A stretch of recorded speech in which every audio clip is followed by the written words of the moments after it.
2050 तक रहेगी मोदी सरकार, कोई हिला नहीं पाएगा। मोदी के बाद योगी आएंगे, 2050 तक सरकार चलाएंगे। बीजेपी के आगे विपक्ष के सारे पैतरे होंगे फेल, मोदी और शाह करेंगे ऐसा खेल। 2024 का चुनाव भूल जाइए, 29 का चुनाव भी भूल जाइए। अब बात यहाँ होगी 2050 तक बीजेपी के प्लान की। ऐसा प्लान जो विपक्ष को धराशायी कर देगा। राहुल गांधी सोचते रह जाएंगे, अखिलेश यादव के प्लान धरे के धरे रह जाएंगे, केजरीवाल का मुफ्त में सब कुछ देने वाला प्लान हवा में उड़ जाएगा। जिस तरह कांग्रेस ने देश को 60 सालों तक चलाया, बीजेपी ने भी वैसा ही प्लान कर रखा है। जिन लोगों को लग रहा है कि 2024 चुनाव के लिए बीजेपी लगी हुई है, वो बहुत बड़े भ्रम में है। बीजेपी अगले 30-40 सालों तक शासन करने जा रही है। ये हम नहीं कह रहे, ये गृह मंत्री अमित शाह का प्लान कह रहा है। 2024 के लोकसभा चुनाव में अभी करीब 1 साल का वक्त बाकी है, लेकिन अमित शाह ने दावा किया है कि अगले 30-40 साल तक बीजेपी का युग रहेगा और भारत विश्व गुरु बनेगा। क्या है अमित शाह का मिशन 2050 का प्लान, वो भी समझ लीजिए। अभी बीजेपी का पहला टारगेट उन राज्यों में सरकार बनाना है जहां पर अभी तक बीजेपी की सरकार नहीं बनी। शाह का दावा है कि तेलंगाना और पश्चिम बंगाल में भी आने वाले चुनाव में बीजेपी जीतकर सरकार बनाएगी। दरअसल अमित शाह ने 40 साल भाजपा वाली बात यूं ही नहीं कही। आज बीजेपी का भगवा ग्राफ देश में बढ़ता जा रहा है। 2014 के बाद से पीएम मोदी ने जातिवाद, क्षेत्रवाद जैसे कई बने बनाए समीकरण ध्वस्त कर दिए जो विपक्ष की रीढ़ की हड्डी हुआ करते थे।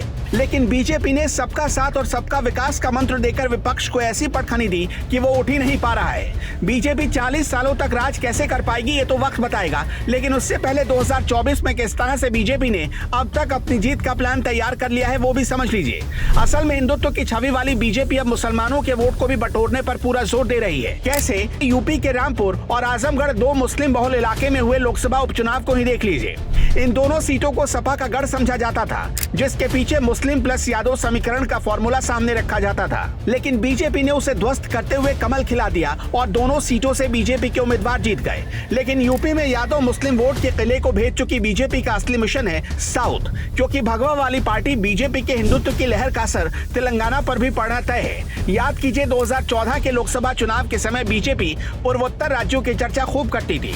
2019 में देश के 18 राज्यों में बीजेपी ने सरकार बनाई। ऐसे में 2024 से पहले अब बीजेपी साउथ पर पूरा जोर दे रही है ताकि उसका विजय रथ रुके ही ना। आमतौर पर ऐसा देखा जाता है कि कांग्रेस और दूसरी पार्टियां बीजेपी को एंटी मुस्लिम के तौर पर प्रोजेक्ट करती हैं, लेकिन पीएम मोदी लगातार अल्पसंख्यकों तक पहुंच बनाने पर जोर देते रहे हैं। मुस्लिम महिलाओं को 3 तलाक से आजादी दिलाना भी उनमें से एक है।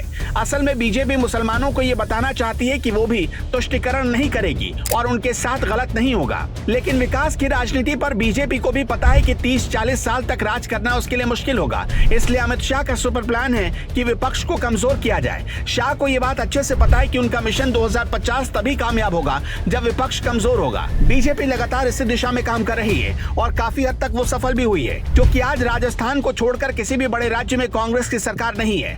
बड़े राज्यों में कांग्रेस का अस्तित्व ही संकट में दिखाई पड़ता है। वहीं दूसरी तरफ बीजेपी पूर्वोत्तर से लेकर गुजरात तक और हिमाचल से लेकर दक्षिण तक अपना जनाधार मजबूत करती जा रही है। लेकिन इन सब के बावजूद मोदी और शाह दोनों ही आने वाले चुनाव को लेकर काफी अलर्ट हैं। मोदी हमेशा से कहते रहे कि विपक्ष की गलतियों से सीख लेकर ही आगे बढ़ा जा सकता है। यही नहीं, मोदी समझते हैं कि आने वाले दिनों में देश के युवाओं की भूमिका कितनी अहम हो सकती है। इसलिए मोदी ने अपने 2050 के प्लान में युवाओं को काफी जगह दी है। मोदी का टारगेट है कि ज्यादा से ज्यादा युवाओं को पार्टी से जोड़ा जाए और जमीन से जोड़कर जनता की बात को समझा जाए। मोदी के मिशन 2050 पर आपकी क्या राय है, हमें कमेंट बॉक्स में जरूर बताइएगा।